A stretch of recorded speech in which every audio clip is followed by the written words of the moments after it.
Seguimos en el 31º Congreso de Medicina General en la ciudad de Bariloche, dialogando en este caso con el doctor Hugo Spinelli, referente del Instituto de Salud Colectiva de la Universidad Nacional de Lanús, reconocido sanitarista. Gracias, Hugo, por estos minutos. Sí. Bueno, charlar en primer término sobre tus impresiones. Un nuevo congreso, son muchos, me imagino, a lo largo de tu vida. ¿Qué aporta esto a la construcción del derecho a la salud? Bueno, aporta el movimiento de gente, mucha gente joven, discutir viejos nuevos temas, una discusión que no se acabará nunca y que esté presente y que recorra el país es muy importante, muy estimulante, por lo menos para los que tenemos una mirada de lo público sobre la salud, ver que el tema sigue teniendo vigencia en la gente joven que viene peleándola. Entonces, bueno. Marcaste esto que me parece central, ¿no? Para todos los que estuvimos aquí, el tema de la participación de los médicos residentes, de los trabajadores de la salud jóvenes. Esto no sé si siempre habrá sido así, ¿no? Bueno, este tipo de encuentros siempre movilizaron gente joven. Después, cuando algunos empiezan a crecer, se empiezan a interesar más por la plata que por los ideales y desaparecen. Pero es bueno que haya esta gente joven y siga bien. Claro.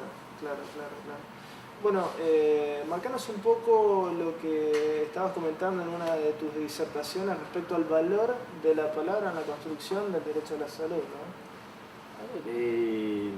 La palabra es central en el proceso de trabajo de los trabajadores de la salud. Los trabajadores de la salud usan el lenguaje verbal y el lenguaje no verbal en el proceso de relación con las personas.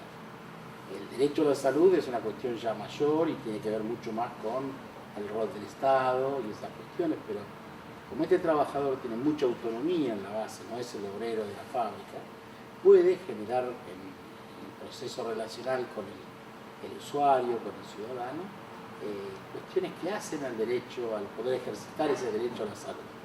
Aunque realmente el derecho a la salud, yo siempre digo, no tiene nada que ver con la medicina, el derecho a la salud tiene que ver con todo lo que ocurre fuera de la vida del campo médico, que tiene que ver con lo macro, ¿no?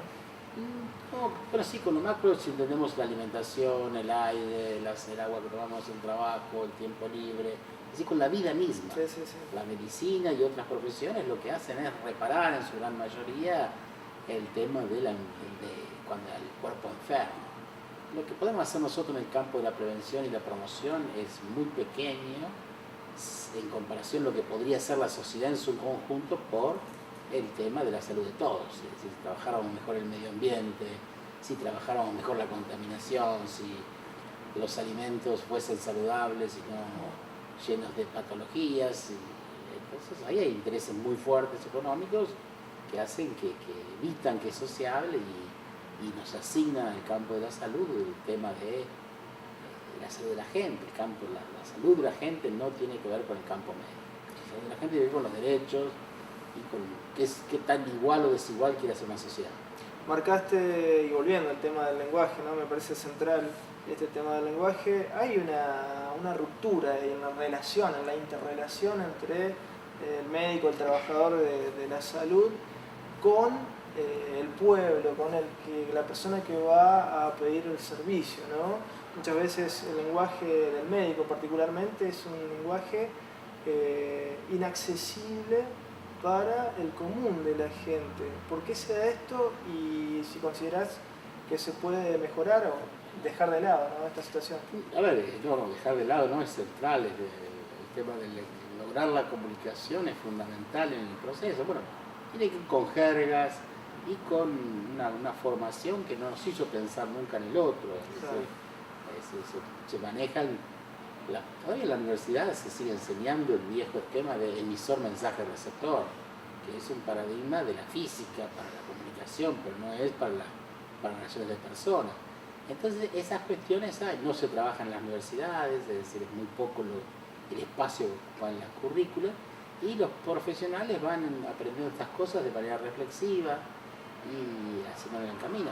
Igual son cosas muy difíciles de comunicar, no son fáciles, bueno, pero ahí el trabajador de la salud tiene que hacer un esfuerzo en que la otra persona lo atienda. Lo que pasa es que eso lleva tiempo y también muchos están presionados por los tiempos. Y en general hay una mirada como si esto fuera una fábrica, y esto no tiene nada que ver con la fábrica. Esto es una organización de procesos de relaciones entre personas, mediadas por lenguaje verbal o no verbal, con cosas muy complejas como son la vida, el dolor, la muerte. Entonces eso no tiene nada que ver con una fábrica. Somos muchas personas, trabajamos 24 horas, 365 días al año. Entonces es un despelote muy importante para entenderlo y supera la visión tradicional de lo que es la fábrica. Claro, claro. Cuando hablas de instalar agendas en la discusión política, te estás refiriendo a también dejar de lado esta concepción, me imagino.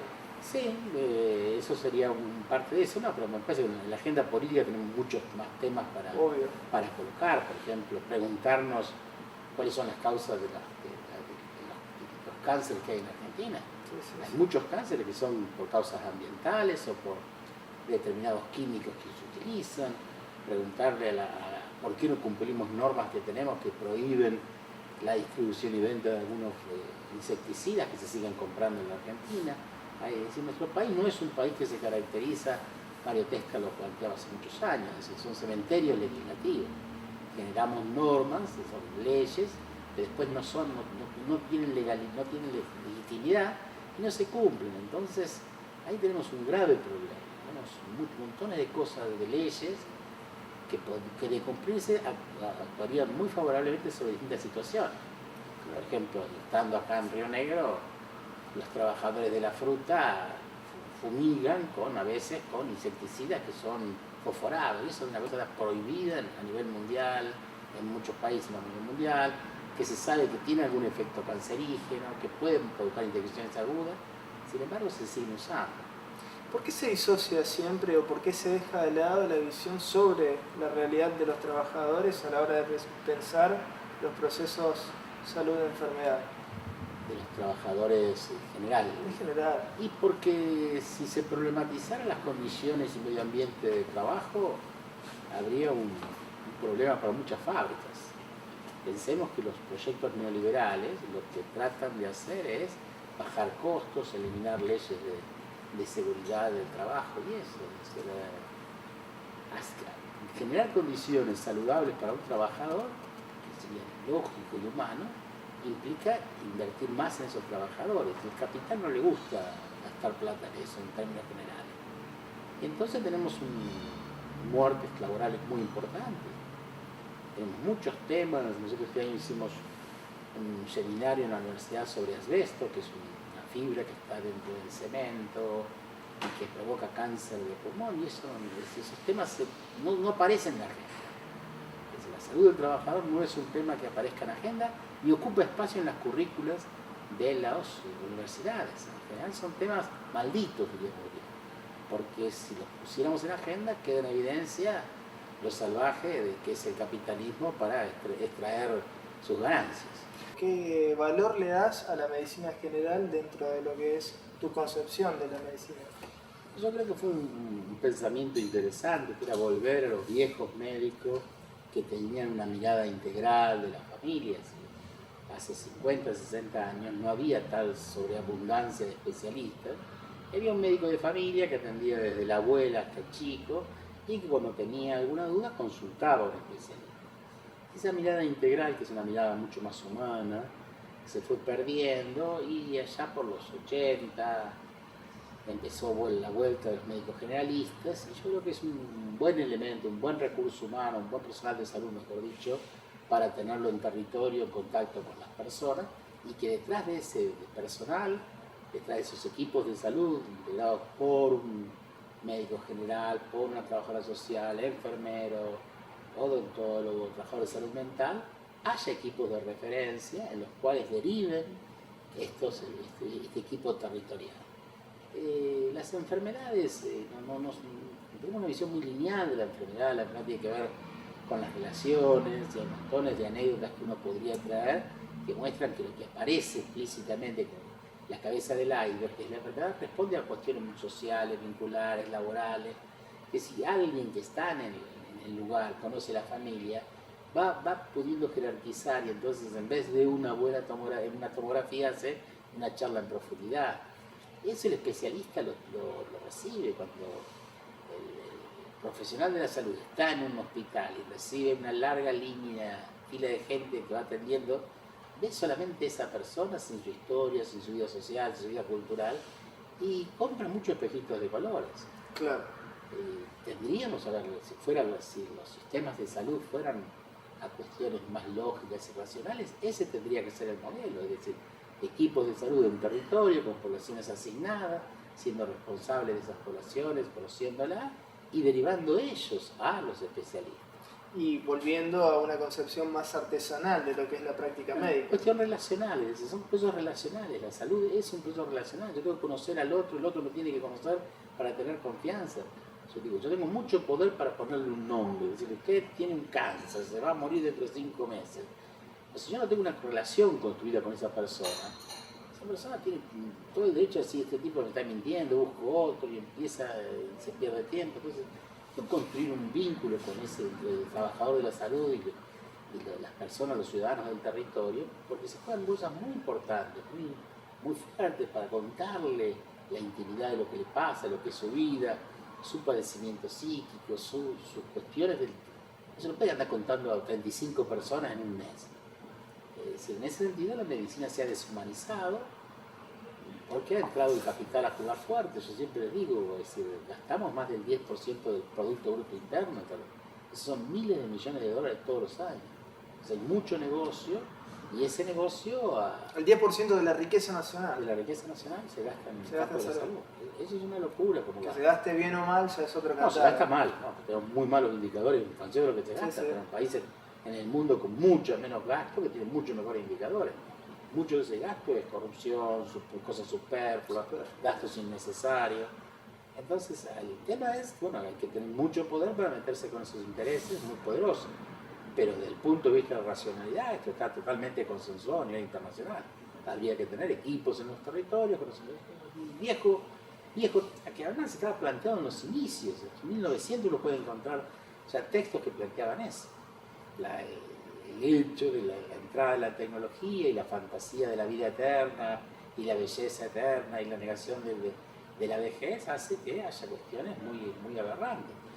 Súbanse a un avión, vean por ejemplo una revista en un avión, en una línea aérea, y la cantidad de publicidad sobre medicina que hay es impresionante. Es un negocio muy fuerte. Es muy fuerte, una sonrisa con un diamante hasta tomografías, pero a veces no son necesarias. Eso es parte del problema. Por eso este encuentro con este tipo de trabajadores son muy útiles para el país, porque llegan muchas veces a poblaciones que no tienen atención buena y otras veces porque producen ahorros importantes para el país en gastos superfluos. Hablabas recién del lenguaje, volviendo a este tema del lenguaje, muchas veces no se sabe bien de qué se está hablando, ¿no? Porque hay muchas excepciones. Eso no es un tema solamente del campo de la salud. Los organismos internacionales nos bombardean con palabras que no tienen, uno la escucha y sí, está bien, pero entonces se reproducen ahí. Entonces, por ejemplo, yo te decía lo de atención primaria de salud. Es un término del año que se genera en el año 78 en Almata, en Rusia, y dentro de eso hay tantas modalidades que yo la verdad cuando me hablan de esa palabra yo no sé de qué. Yo prefiero hacer lenguajes con recorridos más cortos y más claros. Nos llenamos de palabras que no están contextualizadas, muchas de ellas provenientes de organismos internacionales, muy políticamente correctas, pero que tienen poca trascendencia y que se gastan rápidamente. En el tema de instalar agenda, ¿no? El lenguaje, obviamente, como marcabas vos, es muy importante en la interrelación del médico, del trabajador de la salud, con la persona que está recibiendo el servicio. Ahora, el desafío es salir un poco de esas 4 paredes, ¿sí? Y usar esa herramienta del lenguaje para construir políticamente, me imagino también. Sí, la medicina es un gran elemento disciplinador. Rockefeller decía cuando estaban queriendo domesticar a Centroamérica, decían, para pueblos perpicaces es más útil la medicina que las ametralladoras. Es decir, la medicina disciplina el cuerpo, disciplina conductas, es un buen disciplinador. Ahora, eso hay que discutirlo, eso hay que llevarlo afuera y eso es parte de la discusión macro.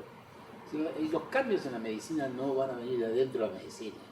Si hay alguna posibilidad de cambiar la medicina, va a tener que venir del cambio de la sociedad exigiéndole. Es Bueno, pero el médico también es parte de la sociedad. Sí, pero el médico no es un parte, el médico sigue siendo el brujo de la tribu. Y con el brujo de la tribu uno le teme, porque tiene un poder mágico. Es decir, no es lo mismo. Hay montones de cuestiones, hay un viejo chiste de Mafalda, hay una publicidad de un banco privado que salió hace poco que el tipo llegaba y le decía, usted es el que me negó el crédito. Es decir, hay muchas cosas de cuestión mágica, de simbólica de estos profesionales. Ahora, si la sociedad va a tener que discutir muchas cuestiones como prolongación de tratamientos, el tema de la eutanasia, tratamientos crónicos sin límites de edad, que muchas veces lo que hacen es sufrir a las personas, pero lo que hay detrás es un negocio. Y si conociera conociera de adentro más lo que ocurre, exigiría saber y tener mucho más conocimiento de muchos procedimientos. Bueno, precisamente porque es un mundo muy críptico también. Sí, es un mundo cerrado. Un mundo cerrado que le tenemos miedo porque, es decir, juega con nuestra vida, puede meterse con nuestra vida y nuestra muerte, y entonces es de temer en ese sentido. Hay pocas cosas en la sociedad que se metan tan profundamente con nosotros. ¿Qué esperás para el futuro de estos encuentros? Que se sigan produciendo. Yo recuperé en la intervención de ayer a la figura de Arturo Serrano, un médico generalista de Santa Fe, que yo lo debo haber visto allá por el año 85, en una reunión que teníamos nosotros del gremio de los residentes, pedí hacer un apartado para plantear la creación de esto. Bueno, y indudablemente aquella apuesta que hizo Arturo allá por el 85 se ve en estos eventos y eso. Son necesarios estos lugares de encuentro, de trabajadores, de intercambio de experiencias, de jóvenes con ideales, que esperemos que los mantengan mucho tiempo para producir otra salud para nuestro pueblo. Gracias, Hugo. Gracias a ustedes.